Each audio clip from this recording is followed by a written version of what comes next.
I should have known something was off that night at the family gathering. My wife Lorraine and I had been happily married for 8 years, building a wonderful life together in our Chicago suburb. My younger brother Bryce had always been a bit of a problem child, never quite finding his path like I had with my successful software company. As we mingled with our parents and relatives, I caught Bryce staring at Lorraine and me with an odd look on his face.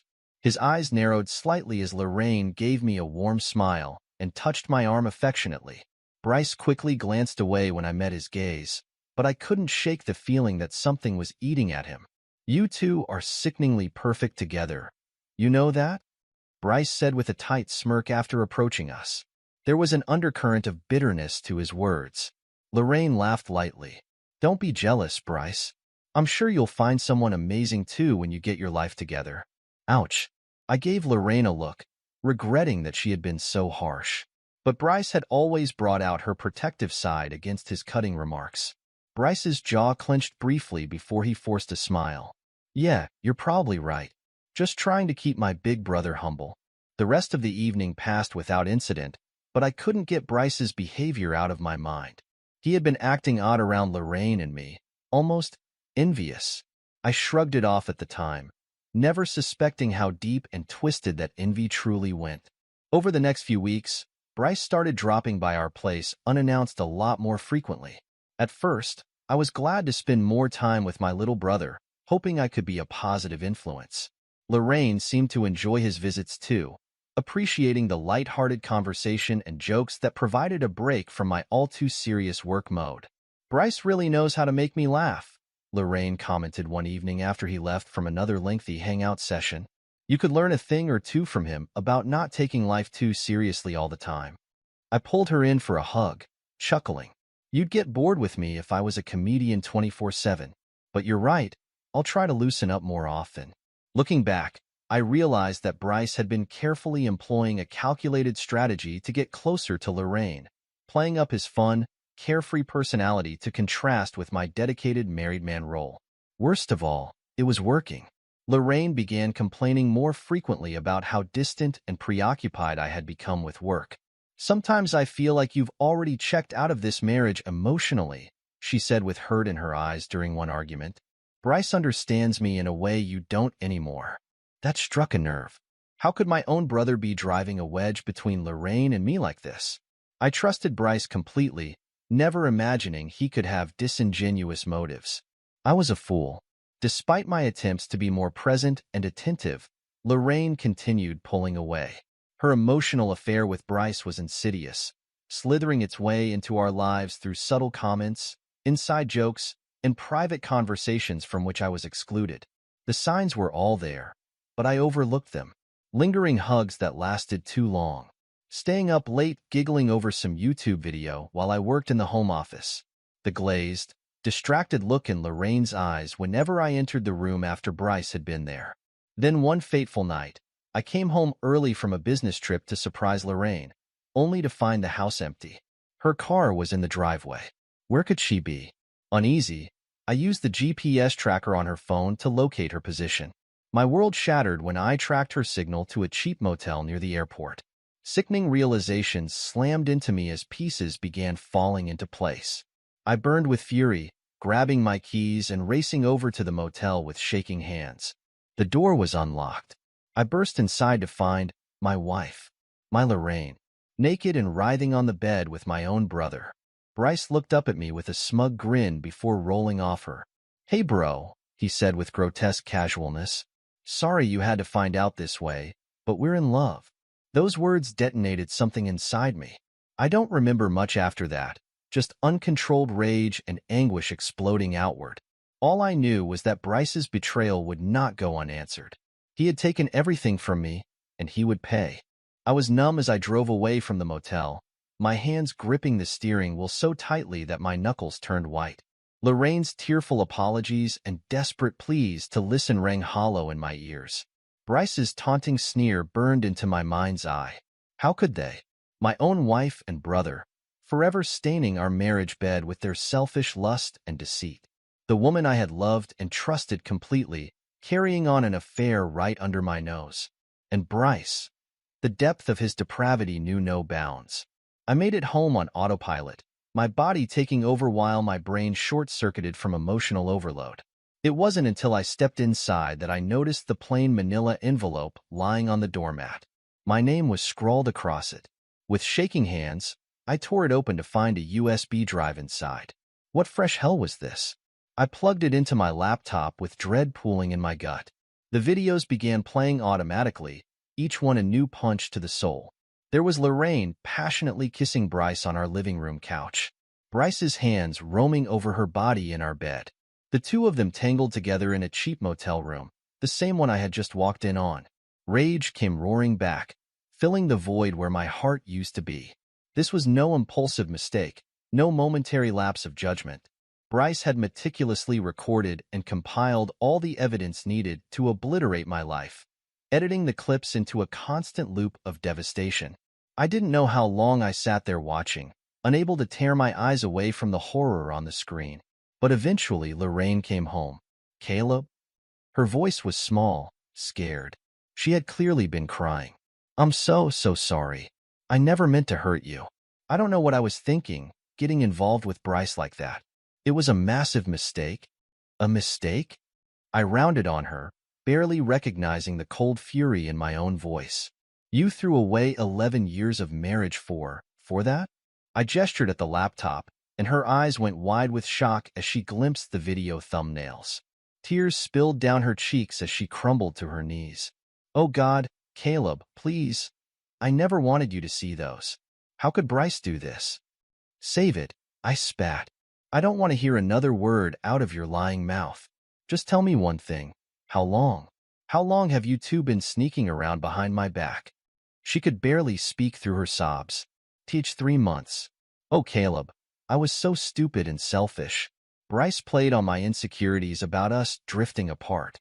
I'm a horrible wife. I know that now. But I still love you, please. You have to believe me." I gave a mirthless chuckle, already hardening my heart to her transparent manipulation. Bryce had clearly shared all her tricks with me, the wretched snake. "You're right about one thing," I said coldly. "You are a horrible wife, and an even worse person. Get out of my house. Just go." It took every ounce of self-restraint not to hunt Bryce down right then and put my hands around his throat. But I needed to play this carefully, gather my strength. So I bided my time, cutting off all contact with both him and Lorraine while I planned my next moves. A week later, I got a frantic call from our mother saying that Bryce wanted to talk, to try and explain himself. I didn't hesitate. That smug SOB wanted to grovel and make excuses, fine. I'd give him his chance to plead for mercy before I destroyed him.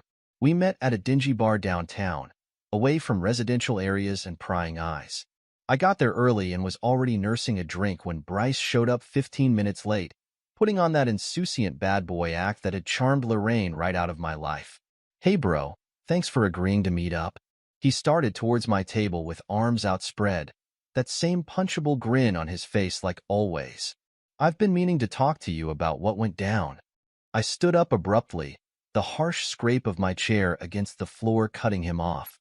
Closing the distance between us with 2 long strides, I grabbed him by the shirt front and slammed him back against the wall. His eyes went wide with shock and fear. "What's there to talk about, Bryce?" I growled, shoving him harder with each word. "How you stabbed me in the back while violating my wife. Those little video reminders you left for me?" "Caleb, come on man, calm down," he pleaded, trying to pry my hands off. "You weren't there. You didn't see how miserable Lorraine was feeling. I was just trying to be there for her as support when she needed it most." Things accidentally went too far. The slap of flesh on flesh cut him off as my palm connected with his cheek in an explosive crack. He reeled, tasting blood in his mouth from his split lip. "Don't you dare try to justify what you did, you piece of filth. You took advantage of my wife's vulnerability, seduced her into infidelity, and rubbed it in my face by recording it all as some sort of sick game." I pulled him close again, our noses almost touching, channeling every iota of loathing and disgust. "You want to talk? Talk is cheap, Bryce. I'm done with your words. From now on, we'll be communicating a different way." With that, I slammed my forehead into the bridge of his nose, rewarded by an audible crunch. Bryce cried out, hands clutching his face as blood gushed between his fingers. I shoved him to the floor in a heap and stood over him menacingly. That's just a little preview, little brother. I promise you, it's going to get a whole lot worse from here on out. When my head finally started to clear, plans and strategies began taking shape. Physical violence alone wouldn't cut it. I needed to utterly crush and demoralize them, strip away every shred of dignity and hope, make their lives a protracted hell on earth. My software company's team of corporate attorneys and private investigators proved invaluable during this plotting phase. I compiled every shred of proof and documentation about the affair: video clips, photos, text and email exchanges, phone records, you name it. The evidence piled up into an ironclad case of adultery, willful deceit, and potentially criminal activity. At the same time, I pored over the fine print of my prenuptial agreement with Lorraine, one of the perks of being a multimillionaire entrepreneur. The contract was utterly airtight, ensuring she wouldn't get a penny of my assets if she cheated. With the mountain of evidence in hand, that part would be easy. With my vengeance plans solidified, I turned my focus to Bryce first. That smirking weasel thought his charming looks and supposed talent would carry him far in life without any real effort. Well, I aimed to shatter that delusion quickly. It didn't take long for the perfect opportunity to present itself. Through my network of contacts, I learned that Bryce had been selected as a protege for Ethan Wilder, one of the city's most renowned photographers. This was huge for my brother, a potential make-or-break career stepping stone. I secured a meeting with Ethan under the pretense of discussing hiring him for an upcoming corporate event. The renowned artist arrived at my office eager to network and discuss rates. Little did he know the real reasons for my summons. "Thank you for taking the time to meet today, Mr. Wilder," I said with a polite smile as I shook his hand. "Before we discuss business, there's actually a personal matter I was hoping to bring to your attention." The photographer's expression turned quizzical as I pulled out the USB drive containing all the affair footage and laid it on the desk between us. With a few clicks, I queued up the most explicit videos and angled the screen for his viewing. I don't understand," Ethan stammered, quickly looking away with reddened cheeks. "Why are you showing me these? Who are those people?" "Those people are my wife and her lover. My own brother, Bryce." I said the last part through gritted teeth, anger rising hot in my chest. He methodically seduced and slept with her while recording every sordid detail. I'm sure you can appreciate why I find his actions to be a vile breach of trust and ethics. Ethan's eye went wide, realization dawning across his features. "Bryce? You can't mean—" "He's one of the candidates I just selected for my elite mentorship program." I nodded solemnly. "That's right. And after seeing how depraved and dishonorable he truly is, I've got to ask, is this really the kind of man you want associated with your studio's reputation?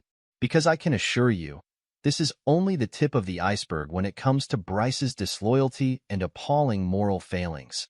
The photographer's mouth set into a grim line as he studied the videos again, conflicted disgust etching into the crinkles around his eyes. When he looked back up at me, I could see that the decision had already been made. "You're absolutely right, Mr. Mercer. This kind of behavior is an automatic disqualification from my circle. Thank you for bringing this to my urgent attention. I clearly made a terrible misjudgment in Bryce's character. Rest assured, he will be dropped from the program effective immediately." Just like that, the first bombshell struck. I could picture the utter devastation on Bryce's face when he got the career-killing call from his idol. One man's dream attained through years of hard work and dedication, crushed by another man's petty vengeance and deceit. As the elated Ethan and I transitioned into negotiating his next paid photography gig, I felt a rush of dark satisfaction. My plan was working perfectly so far. With Bryce sufficiently disgraced in his professional life, it was time to pivot my retaliation towards Lorraine's downfall. For her twisted misdeeds, I had something much more psychologically brutal in mind: the utter destruction of her social standing and reputation. It was almost perfectly aligned with the timing of her 34th birthday. Close friends and family members were beginning to arrive at our home for the celebratory gathering she had been giddily planning for weeks, unaware of my true intentions. The smile I plastered across my face while greeting loved ones must have resembled that of the Cheshire Cat toying with Alice. "Honey, can I get everyone's attention?" I called out once the last few stragglers filed into the living room. Lorraine turned towards me with a warm, oblivious smile and nodded. I carefully palmed the TV remote in my hand behind my back. "First off, I want to thank you all for coming out to celebrate this wonderful woman's birthday with us. Lorraine has been the light of my life from the moment we first met." My voice was the same smooth, earnest baritone that had won over clients and sealed multi-million-dollar deals. Which is why it makes the truth so excruciatingly painful to finally admit out loud. With a click of the remote, the flat-screen TV mounted overhead flickered on to reveal the sickening video compilation of Lorraine and Bryce's lurid affair. Gasps and murmurs rippled through the crowd as people comprehended the graphic, undeniable scenes playing out. "Oh God!" Lorraine's hands flew to cover her mouth in horror, but I pressed onward without breaking my intense eye contact.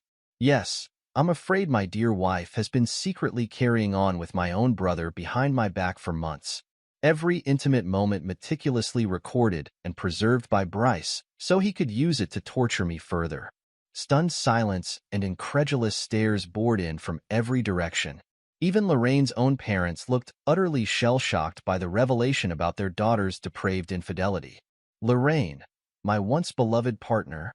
I had to pause, feigning an attempt to rein in my simmering rage and anguish. "You have committed the ultimate sin, a grievous crime against the sacred bonds of marriage and family. Everything I thought I knew about you has been exposed as a lie." She was openly weeping now, legs seeming to lose strength as she slowly sank to her knees. "Caleb, please. I'm so sorry. You don't know how ashamed and sick I feel about this. I wasn't thinking clearly. I was." "Save your excuses," I roared, cutting her pathetic babbling short. "I trusted you, loved you with every fiber of my being. A more caring, devoted husband you could not have found anywhere on this earth. And still you betrayed me in the most heinous, unforgivable fashion imaginable." A deadly hush fell over the room, everyone hanging on my every virulent word. Even my parents looked on with troubled expressions, struggling to process their eldest son's sudden transfiguration into a furious avenger. "So you sullied our marriage bed and broke the holy vows we made before friends and family. Very well, I shall return that shame to you 100-fold. Our union is officially over. You are dead to me now, Lorraine. I want this festive occasion to serve as your sending-off party into the life of a whore and a pariah that you've chosen." With that, I turned on my heel and stormed out of the celebration-turned apocalypse I had orchestrated, not once looking back at the scorched earth I left in my wake. I heard the screams, the wails, the bedlam of repercussions for Lorraine and Bryce's sins finally finding their inevitable release. It was an exquisite melody underscored by the shrill, keening cries of a broken woman. From that point onward, Lorraine's social and family circles became a wasteland of severed ties. Friendships disintegrated. Relatives disowned her. Even her own parents eventually cut off contact, unable to bear the shame of their daughter's indiscretions. Meanwhile, my divorce proceedings were clinical, emotionless, victorious. The prenup and abundant proof of infidelity ensured Lorraine walked away with virtually nothing of material value from our marriage. It was less than she deserved, but fitting for the wreckage she had caused. As for custody of our 2 children, the decision was equally unequivocal and one-sided. How could any judge or rational human being allow someone as depraved and broken as Lorraine anywhere near impressionable young minds? The boys would remain under my guidance, unburdened from their cheating mother's toxic influence. The weeks and months went by, each one seemingly carrying new whispers of Bryce and Lorraine's humiliating downfalls in the aftermath. He had been blacklisted by every reputable agency and studio in the greater Chicago area, reduced to shooting cheap online, smut behind a webcam for pennies. Lorraine retreated to some squalid apartment across town, jobless and bordering on destitute. Yet still they persisted in reaching out to me, desperate pleas for closure or understanding or forgiveness that I ruthlessly ignored each time. I owed them nothing, least of all mercy or compassion. While their lives crumbled into ruin, I steadily rebuilt my own from the ashes they had tried to reduce it to. With my successful career, close family, and 2 wonderful sons by my side. I found the strength and resilience to not just endure, but to emerge stronger than ever before. This is where our story comes to an end. Share your thoughts in the comments section. Thanks for your precious time. If you enjoyed this story, then please make sure you subscribe to this channel. That would help me a lot. Click on the video you see on the screen, and I will see you there.